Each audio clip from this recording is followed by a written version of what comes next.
Our guest in the cafe this morning is our technical commentator, or personal technology commentator. There you go. That's what we say, right?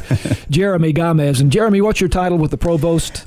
Business technical analyst for the academic affairs. Yes. Business technical analyst. So it's been a while since we've had Jeremy on, but high time to get him back in here. Yeah. And as a matter of fact, of course, the new iPhone came out recently. It's the iPhone 10. 10, yeah, not to be confused with the iPhone X. They meant to do Roman numerals, and so, people. One thing that people Google is it 10 or is it X? It's 10. I had not realized that. Okay, yeah, I had seen iPhone X, and that explains it. Yeah. All right, so there's a myth that as the new iPhones come out, that the old iPhones get slower. There is a myth, and people.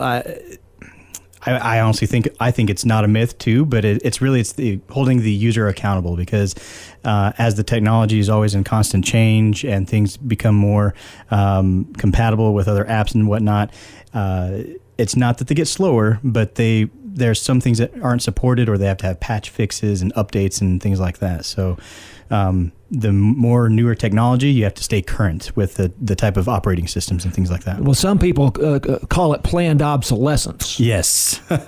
But again, the users might not like me saying it, but we do have an accountability on our part to keep up with the technology in some sense there. So it's not that the Apple people push a button that makes your iPhone 9 slow down to encourage you to go out and buy the iPhone 10. No, generally not. And it goes the same thing with the other myths that, as soon as the warranty runs out on something, it's going to break, So generally it happens, I know, but I don't know if they're... Well, right. So there's a New York Times article on this. And now I read the article to say that the reason for this is software upgrades that they do put out. Then people use the software upgrades, but then everything else on the phone is old, and they don't mesh well together, so you need to update everything else. Did I misinterpret that? No, you hit it pretty much right on. The industry does force us into that change. There's techniques, and like the article discusses, of saying, well, let's clear up a lot of the junk in your phone.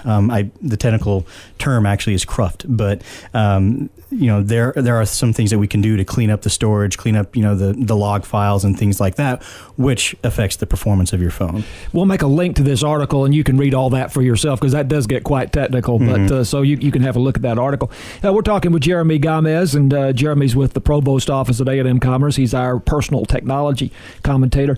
Now, there's another article out on the new iPhone. It's on the etiquette of using iPhone's Face ID in public. Now, so I don't keep up with all this stuff the way I should. So the first thing that I saw was Face ID. Face ID. So it's really that selfie that you take is what's going to unlock the phone. So the big thing with the iPhone 10 is that there's no home button, I guess, a physical button to it. And so that's a big shift for a lot of iPhone users. They're used to having that one button that they can physically push. Well, and that usually, you hit it, your passcode comes up and things like that, or they don't have that. So really, it's you look down at your phone, and when I say selfie, most times selfies, as they say in the article, you're smiling and whatnot. This one, you don't really want to have the characteristics. Yeah. You just want to be more of the subtle face, and so it'll recognize your characteristics. Yeah, and that's what they mean by etiquette. How do you present yourself to the camera? And it says an expressionless gaze. Yes, exactly. Is what is recommended. They recommend it. Now,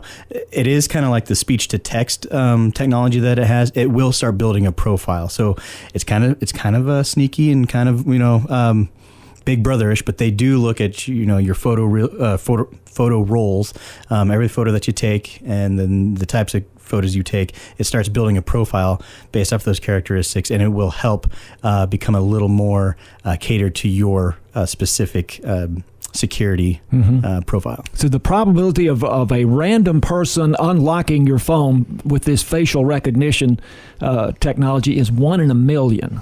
They say that, but it doesn't. There are a lot, and I want to make sure people understand, like security reasons. I wouldn't just be leaning on this facial recognition as your only type of secure way of getting into your phone.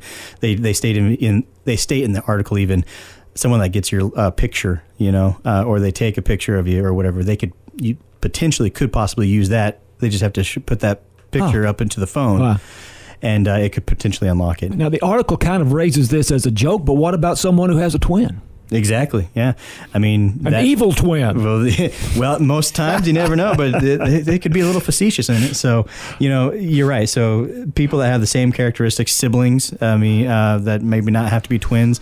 So it's the new iPhone 10, and Jeremy's been looking into that for us. So thanks for having a cup of coffee with us again. Absolutely. Enjoy your day. Jeremy Gamez, our personal technology commentator, and you're starting the day with Morning Edition on your station, 88.9 KETR.